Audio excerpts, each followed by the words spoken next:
জমি বিবাদকে কেন্দ্র করে অন্তঃসত্ত্বা মহিলা সহ দুই ব্যক্তিকে গুরুতর মারধরের অভিযোগ প্রতিবেশীর বিরুদ্ধে। জমি বিবাদকে কেন্দ্র করে যে অন্তঃসত্ত্বা মহিলাকে বেধড়ক মারধর করার অভিযোগ উঠল তার প্রতিবেশীর বিরুদ্ধে। ঘটনাটি ঘটেছে চাঁচল থানা চিলাপাড়া এলাকার গত সোমবার আনুমানিক সন্ধ্যাবেলায়। পরিবার সূত্রে জানা যায়, আব্দুল মাজিদ সরকার নামে এক ব্যক্তি জমি থেকে সরিষার কুটো ট্রাক্টরে করে বাড়িতে নিয়ে যাওয়ার সময় এনে রাখার পরই নামাজ পড়তে যান। নামাজ পড়ে আসার পর দেখতে পায় প্রতিবেশী কফিল উদ্দিনের ছেলে রফিকুল আলী আচমকিতভাবে আব্দুল মজিদ সরকারের ছেলে সোহেল আক্তারকে মারধর শুরু করে। এরপরই উভয় পক্ষই হাতাহাতিতে জড়িয়ে পড়ে। আব্দুল মজিদ সরকারের ঘাড়ে কোমরে ডান হাতে মারের আঘাতে রক্তাক্ত হয়। বাদ যায়নি 5 মাসের অন্তঃসত্ত্বা মহিলাও। আত্মরক্ষা করতে গিয়ে তিনিও আহত হন। আর যার পরে লিখিত অভিযোগ দায়ের হয় চাঁচল থানায়। তারপরেও নিস্তার নেই। অভিযুক্তরা বিভিন্নভাবে বিভিন্ন জনকে দিয়ে পুলিশকে জানাতে বারণ করে এবং প্রাণে মারার হুমকি দেয়।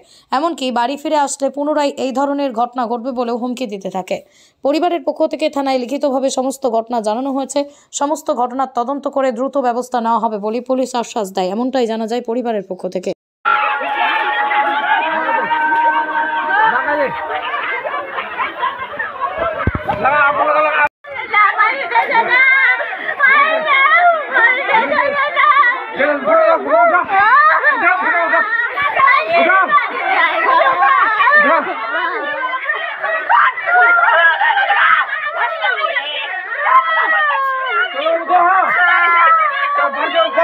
কত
হ্যাঁ, সবাইকে থানায় বলেছি। এসেছিলেন, হ্যাঁ, অভিযোগ জমা করেছেন থানায়?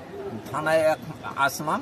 হুম। হ্যাঁ, আগে ডাক্তারকে করলাম। খুবই ওখানে সিরিয়াস থাকার কারণে প্রথমে ট্রিটমেন্ট করা গেল, অনেক রিপোর্ট ঘুরিয়েছে। হুম। কারা ভর্তি আছে হসপিটালে? মা আর আমার বউ প্রেগনেন্ট অবস্থায় যে হ্যাঁ। আছে ভর্তি আছে? 5 মাসের প্রেগনেন্ট আছে। আচ্ছা আচ্ছা, কোথায় ভর্তি আছে?